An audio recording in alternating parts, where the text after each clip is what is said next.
Chaque semaine, je reçois des messages de votre part en mode «Ouais Bruno, le SEO ça prend du temps, quand est-ce que j'aurai des résultats?» Parce que vous êtes trop pressé. Le SEO de base, ça prend du temps. Et c'est normal, les belles positions, ça peut même prendre quelques années à avoir. J'exagère avec le nombre d'années, mais en tout cas, si après un mois vous n'êtes toujours pas top 1, c'est assez normal en fait, il n'y a pas de problème à ça. Néanmoins, il y a une petite astuce pour pouvoir monter rapidement en SEO. Quand je dis rapidement, c'est pas en quelques heures, on est d'accord. Ça va être peut-être en quelques semaines, mais en tout cas, ça sera déjà plus rapide qu'avec un processus standard.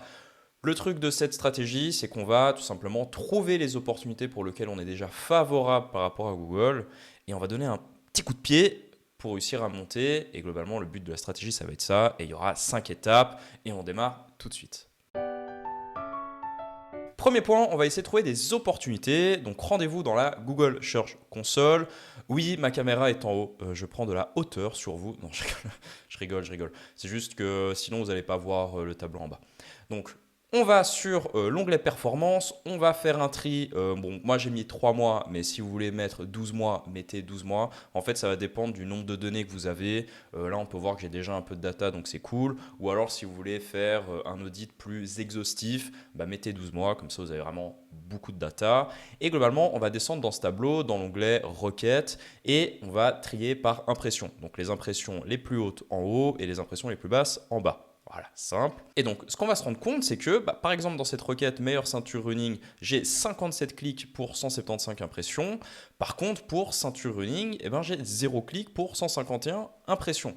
Donc, qu'est-ce que ça veut dire? Ça veut dire que soit vous êtes en deuxième page, soit vous êtes tout en bas de la première page. Donc, ce sont des mots-clés avec du volume, parce que Google Search Console vous dit que, voilà, sur 3 mois, pour ce mot-clé, il y a eu 151 recherches. Donc, vous êtes sûr à 100% qu'il y a de la recherche. Par contre, vous avez 0 clic. Et ça c'est un problème. Et du coup, toutes ces opportunités-là qu'on va voir où il y a un nombre d'impressions qui est plutôt élevé et où on a 0 clic, eh ben, ça va être des opportunités. Là, typiquement, si j'ai envie de lancer dans ma stratégie pour trouver et me positionner rapidement sur un mot-clé, eh ben, le plus simple, entre guillemets, ça va être d'utiliser le mot-clé ceinture de course, où j'ai 0 clic pour 420 impressions. Donc ça veut dire que j'ai un gros potentiel, ça veut dire que Google m'a repéré plusieurs fois pour cette requête, et ça demande qu'un petit coup de pouce pour pouvoir la monter. Et donc ça, après, le tableau, vous pouvez le parcourir sur tous vos mots-clés, hein, donc vraiment, vous allez en avoir beaucoup. Là, pour l'exemple, je vais juste m'arrêter au premier ceinture de course et vous faire la démo sur ceinture de course. Mais vous, évidemment, vous allez pouvoir aller plus loin. Par exemple, juste ici, je vois ceinture porte-bidon running, 0 clic pour 143 impressions. Ça peut être quelque chose d'intéressant. Ça veut dire que si je me positionne numéro 1 sur cette requête, ça potentiellement me crée 20-30 clics simplement en faisant les prochaines étapes que je vais vous montrer dans la vidéo. Petit bonus, donc là, pour le mot-clé ceinture de cours, j'aimerais savoir quelles sont les URL qui ont été repérées par Google pour justement me faciliter mon travail et travailler le moins possible. Donc tout simplement, je vais juste lancer un filtre. Donc là, vous allez dedans, vous mettez filtre, requête exacte, ceinture de course, donc vraiment votre mot-clé. Et après, vous allez dans l'onglet pages. Et là, il va vous dire toutes les pages qui ont été répertoriées par Google, ou en tout cas qui ont été au moins une fois positionnées pour ce mot-clé. Et donc là, quand on a ce tableau, il y a deux cas de figure. Soit la première, comme j'ai, il y a une page, une URL qui sort clairement du lot. On peut voir que cette URL-là a clairement les 80-90% des impressions et que si je devais optimiser une page pour mon mot-clé, ce serait celle-là. Le deuxième cas de figure, c'est qu'il n'y ait aucune URL qui sorte réellement du lot et vous avez un petit peu un nombre d'impressions équivalent sur toutes les URL. Donc là, tout simplement, vous allez devoir faire un choix et pour faire ce choix, on va dans l'étape 2. Deuxième étape, on va essayer de dénicher l'intention de recherche que souhaite mettre en avant Google. Donc en soi, Google, c'est simple, il a envie de mettre le meilleur contenu et souvent, ce meilleur contenu, il a une certaine typologie et en fait, c'est ça l'intention de recherche. C'est vraiment essayer de trouver la bonne typologie de page. Est-ce que c'est un article de blog? Est-ce que c'est une vidéo? Est-ce que c'est une page catégorie, catégorie commerce? Est-ce que c'est une page produit, etc. Et pour savoir ça, il n'y a pas de 36 000 manières de faire. On va aller sur Google, on va écrire un autre mot-clé directement tout en haut et ensuite on va descendre et on va analyser un petit peu les 3 premiers résultats. Petit aparté, on peut voir que Google met en avant des ads, donc ça peut être une possibilité de également se positionner en ads et qu'on voit qu'il y a également un affichage via la Google Merchant Center, ouais je crois que c'est Google Merchant Center dans la SERP. Du coup, ça peut être également intéressant d'aller regarder de ce côté-là, mais pour la vidéo et pour être le plus généraliste possible, je ne vais pas parler de cette fonctionnalité. Et en soi, on va aller dans les concurrents. Donc moi, j'ai pris les top 3. Si vous voulez vraiment aller à fond, prenez les top 10. Mais les top 3, généralement, vous avez déjà ce qu'il faut. Et donc, on peut voir que dans le top 3, on arrive sur une page d'accueil. Donc, clairement, une boutique e-commerce avec de la présentation de produits, du branding, plusieurs catégories de produits, etc. Le deuxième type de page, on arrive sur une page catégorie e-commerce classique avec plusieurs produits et à la fin, un petit texte SEO pour la sémantique. Plutôt intéressant. Et ensuite, troisième type de contenu, on arrive également sur une page catégorie e-commerce avec un peu de texte en haut, des catégories, différentes catégories liées à la course sur la gauche et tous les produits. Et ensuite, en bas, on a également un texte. OK. Et si vous vous rappelez bien, dans l'étape d'avant, je vous ai dit qu'on pouvait trouver quelles étaient nos pages les plus populaires. Et moi, pour la requête que je recherche, ma page la plus populaire, c'est ceinturerunning.com/meilleure ceinture running. Et ma page, c'est celle-là. Et donc, ce qu'on va faire, c'est qu'on va comparer un petit peu cette page par rapport aux autres et on va regarder quelles sont un peu les faiblesses. Est-ce que cette page correspond à ce que Google souhaite mettre en avant? Est-ce qu'elle ne correspond pas, etc. Donc voilà, je vous parcours gentiment la page. Donc en gros, on a un petit truc un peu e-commerce catégorie. On peut voir qu'on a un tableau de comparaison. Et après, en bas, on a un assez grand texte SEO. Donc du coup, si on compare avec ce concurrent, déjà, on peut voir que lui, il a beaucoup plus de produits. On peut voir qu'il ne s'arrête pas à une douzaine dans mon cas. Moi, j'ai juste une douzaine de produits qui est listé. On peut voir que lui, il en a facilement une cinquantaine. Donc du coup, ça peut être intéressant également de rajouter d'autres produits à l'affichage pour tout simplement ma page. Ensuite, on peut voir que lui, il n'a pas que des ceintures running. Il a également des portes de SAR. Et moi, le problème, c'est que dans ma page, j'ai vraiment que des ceintures running. Donc du coup, c'est un deuxième point que je vais pouvoir développer pour mieux correspondre à l'intention de recherche. Et après, encore un troisième point, là, on pourrait voir, c'est tout simplement au niveau des filtres. On peut voir qu'il y a un filtre marque, un filtre par rapport à la taille, un filtre sur les couleurs, un filtre sur les offres et un filtre sur les prix. Plutôt intéressant. Et du coup, ce qu'on peut faire, c'est comparer par rapport à ce que moi j'ai mis. Donc du coup, on peut voir que par exemple, moi, j'ai pas de filtre couleur. Et le fait de ne pas avoir un fil de couleur, ça peut paraître anodin, mais ça peut faire que ma page, en termes de UX, expérience utilisateur, elle est un petit peu moins bien que celle des concurrents. Du coup, avec ces précisions, je sais déjà que j'ai quelques améliorations à faire. Aujourd'hui, ma page n'est pas au top pour me positionner sur cette requête et j'ai quelques lacunes en termes de UX expérience et de proposition de valeur que les concurrents font, mais pas moi. Bien sûr, si vous arrivez sur une page qui est radicalement différente de la vôtre, ça peut être parfois plus simple de tout simplement créer une nouvelle page sur votre site internet. Ne soyez pas têtu à modifier forcément l'URL que vous avez trouvé dans la Google Search Console avec la méthode que je vous ai montrée. Si ça fait sens de créer une nouvelle page, créez une nouvelle page. Qu'est-ce que tu en penses, Praline? Je fais un coucou? Hop. Donc là, on va arriver dans un point, on va parler d'optimisation sémantique. Donc j'ai fait une vidéo à ce sujet-là. Vous allez avoir la vignette qui va apparaître en haut et qui va vous expliquer en fait qu'est-ce que c'est, comment le faire, etc. Et globalement, ce qu'on souhaite, c'est comparer notre score d'optimisation sémantique par rapport à la concurrence. Donc on peut voir que moi, actuellement, j'ai un 39% d'optimisation sémantique et que si on va regarder les top 3, Decathlon, il n'y a pas de pourcentage parce que probablement l'outil n'a pas réussi à récupérer le contenu, mais c'est pas grave. On peut voir que le deuxième a un taux d'optimisation de 59% et le deuxième un taux d'optimisation de 136%.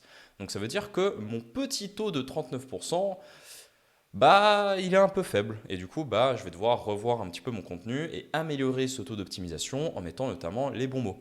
Par exemple, si je compare avec Samy.fr, qui est le deuxième résultat pour la requête pour laquelle j'ai envie de me positionner, et là, dans le tableau, on peut voir qu'en noir, il y a les mots-clés, les mots sémantiques de ma page, et qu'en bleu, il y a les mots sémantiques de la page de Samy, qui est en deuxième position.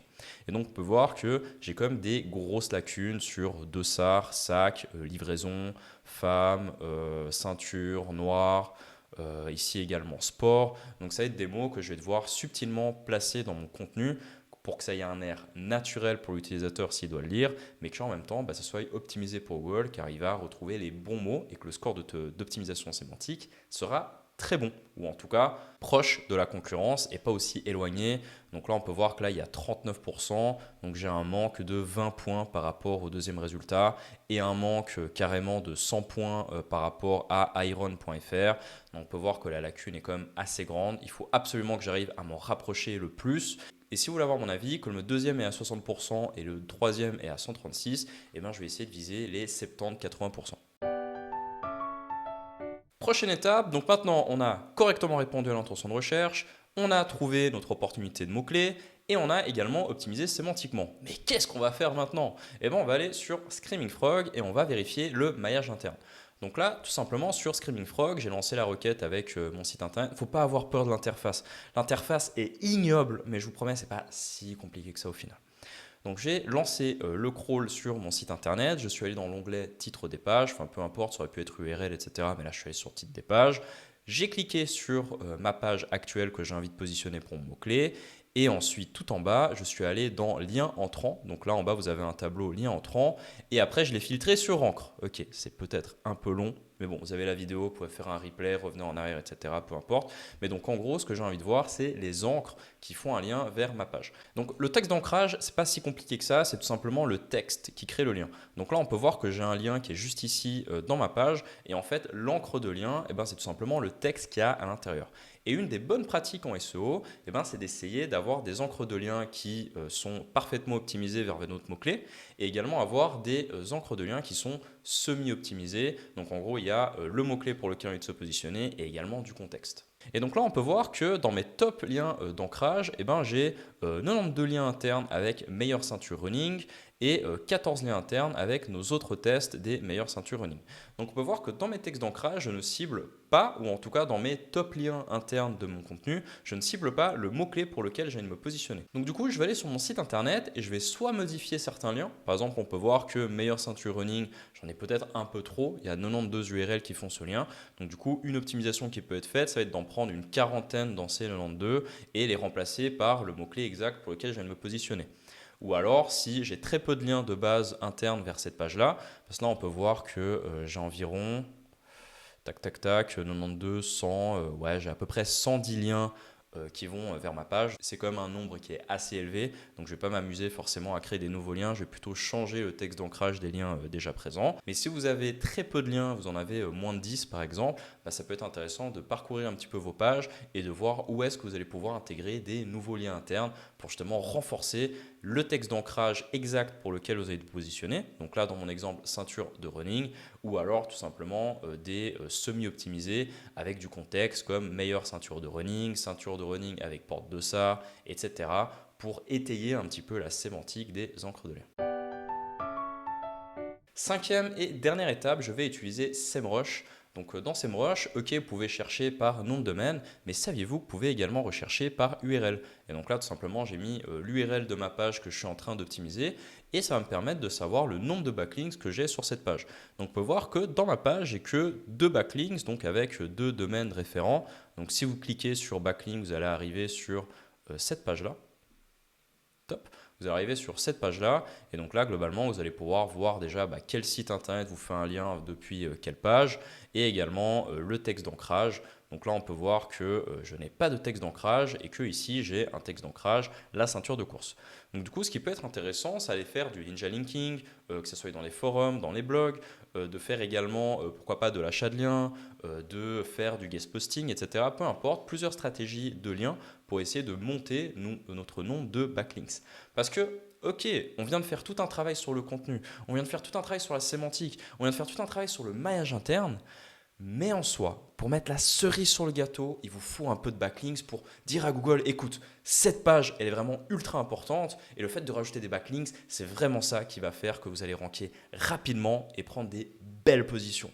Juste miser sur du contenu en 2024, c'est être un petit peu naïf, je pense. Il faut vraiment miser sur cette partie backlinks. Et donc là, on peut voir que j'ai que 2 backlinks sur ma page. Donc, tac, tac, tac. On peut voir que j'en ai vraiment que 2. Donc, du coup, ce que je vais essayer de faire, c'est le monter à 10. Donc, soit acheter 8 liens, soit mettre 4 liens en ninja linking et 4 liens en achat de liens, etc. Peu importe. Et dans les textes d'ancrage, je vais faire comme pour le maillage interne. Je vais essayer d'avoir du texte d'ancrage suroptimisé avec vraiment le mot-clé pour lequel j'ai envie de me positionner et également du texte d'ancrage semi-optimisé. Si vous voulez un ratio, moi j'aime bien le 20% d'optimisé et le 80% sous-optimisé. Bon, si vous êtes arrivé jusqu'à la fin de cette vidéo, vous allez vous dire « Ouais mais Bruno, vraiment, t'avais dit que ça allait être rapide alors qu'en fait il y a 1 milliard de choses à faire. » Oui, il y a du taf. Mais d'un côté, vous êtes en SEO, il y a de la concurrence, faut taffer. Au bout d'un moment, si vous croyez que le SEO, c'est juste 3 clics, avoir son site et vous êtes top 1, mais vous vous mordez les doigts. Oui, il faut taffer, mais si vous faites ce taf-là, ça va vous prendre à peu près une journée et demie. Vous êtes sûr que dans les 2, 3, 4 prochaines semaines, vous allez monter en classement et atteindre ce fameux top 3, ce fameux top 1 que vous désirez, mais vous aurez taffé pour, et c'est normal. Je vous ai montré une méthode qui permet de ranker rapidement. Mais ce n'est pas une méthode de la flemme, c'est une méthode où on trouve une opportunité et on l'optimise en SEO et on fait un travail complet, que ce soit sur le contenu, que ce soit sur le maillage interne et que ce soit en termes de backlinks. Comme ça qu'on rank en 2024 et il n'y a pas d'autre méthode, il faut travailler. Donc maintenant je compte sur vous pour appliquer toutes ces méthodes.